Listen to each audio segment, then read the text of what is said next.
Hey everybody, it's Melissa Sorrentino. I'm checking in with my divorce diary today. Yesterday I spent some time with my ex-husband. He came into town for like a business thing with his brother, and they are working together on a business, and they were like attending seminars and Las Vegas convention type stuff going on over here in town all the time.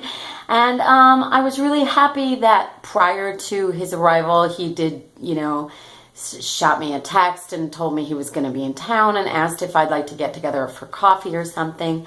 And I was like, yeah, that'd be awesome. So we ended up having dinner and spending quite a few hours together. It was around, I don't know, maybe 4.5 hours or something.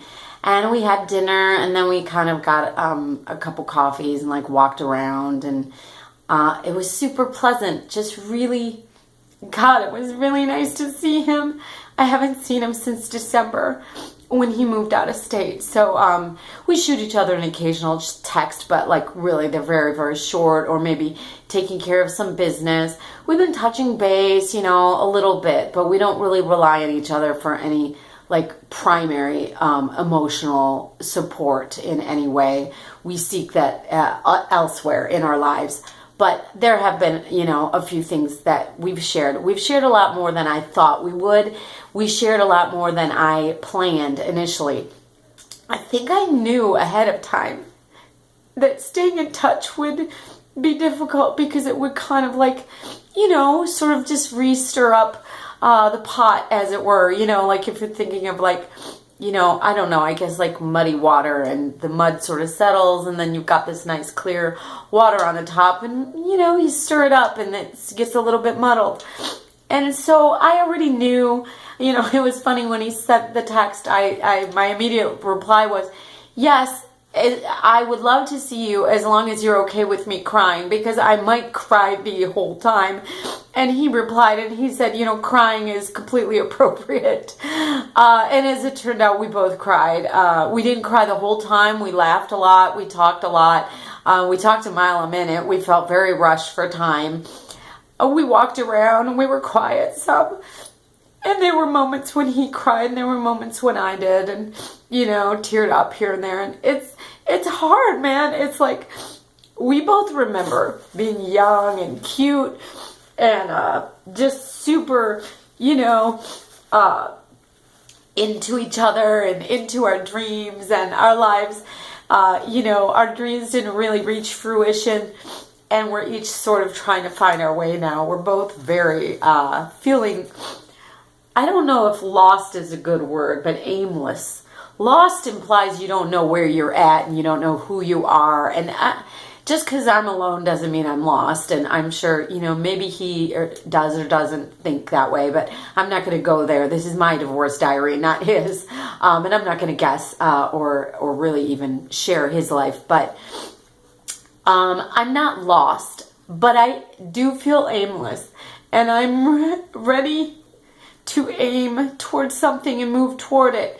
I don't know why it's not being revealed yet, whatever that's going to be for me. I have a new job, and, I've been working this job for like 5 months now, and it's cool, but there's enough, if you follow any sort of like, spiritual blah, blah, blah stuff that I'm into, there's enough contrast, there's enough resistance, that this is just not, it's not moving forward peaceably and with ease the way that I think if I'm truly finding like my real call, that I would be experiencing that more. So I just keep going on, but it's like every day with my job is absolutely an uphill climb.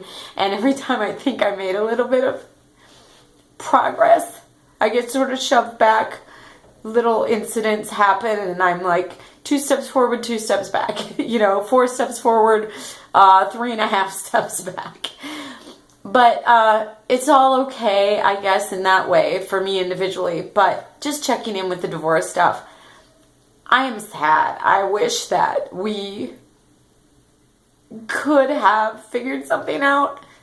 We get along so well, and we have so much in common, values and humor just, even just our talking style is really very comfortable a lot of the time.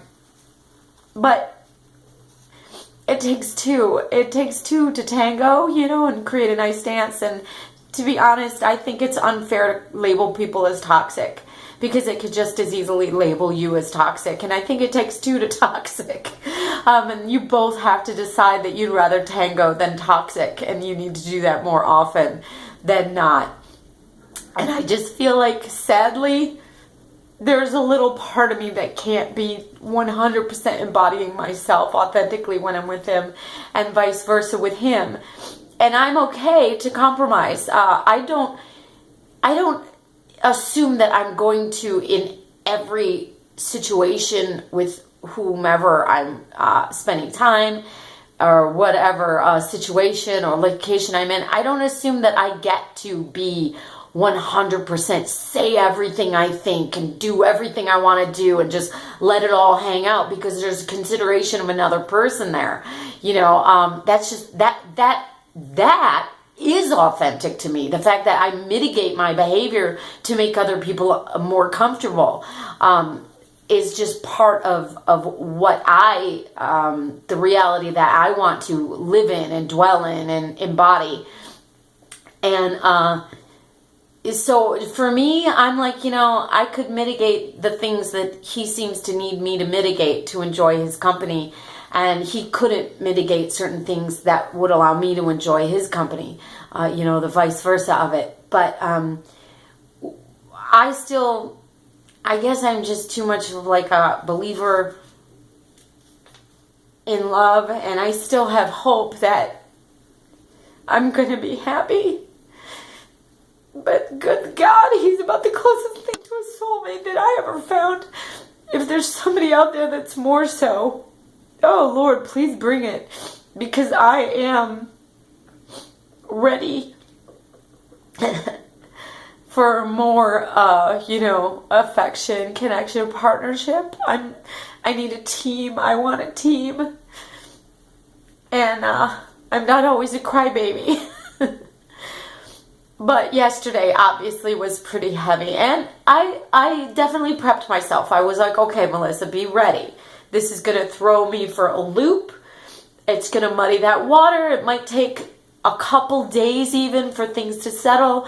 As soon as I got home, I was very chill. I just put on I think I watched a couple YouTube videos that sort of soothe me and make me, just feel very peaceful and comfortable in my own skin. And I had a little bit of our leftover dinner and a little bit of soda, which for me is a real treat because I don't drink that much pop. And I did that for myself, and I ended up staying up kind of late just being with myself and just kind of like touched up my manicure for fun, for like a little girl time. And I knew when I woke up I was going to feel lonely. And to be honest, I thought I would feel lonely to a 10, and it was only like a 7 or an 8 today. So I went and did some things. I ran a couple errands, got out of the house, got dressed. And here I am, just kind of recalibrating and trusting. God, I so trust, because I've had 2 years of it happening. I really trust that even by the next couple hours, tonight, maybe tomorrow morning, and absolutely for sure probably 24 to 48 hours, I think I'm going to feel like myself again and not feel like the missing piece of somebody else's life. Because that's kind of what it feels like a little bit right now. Like we're two puzzle pieces, and like I'm just like, hey, where's my mate?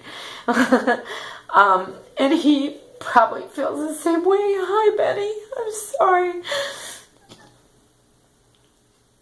that I'm sad. I know you want me to be happy and happier and be like, hey, and I'm trying.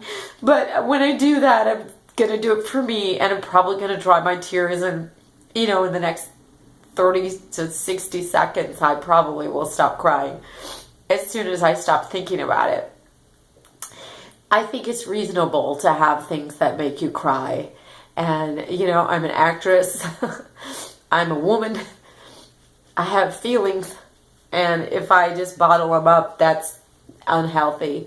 But if I wallow in them, that's equally unhealthy. So I think I'll end this. 10 whole minutes of me moping, you guys. Thank you for watching. If you watch this long, I don't know what to tell you except thank you so much. Oh God, whatever pain you're going through, I absolutely get it. And Benny, I miss you, babe. I'll see you later, and I hope you're gonna do well. And I'm resolved, and I'm very, very enthusiastic that whatever I'm doing with my life, it's gonna be good. It's gonna be fine. Okay, bye everybody.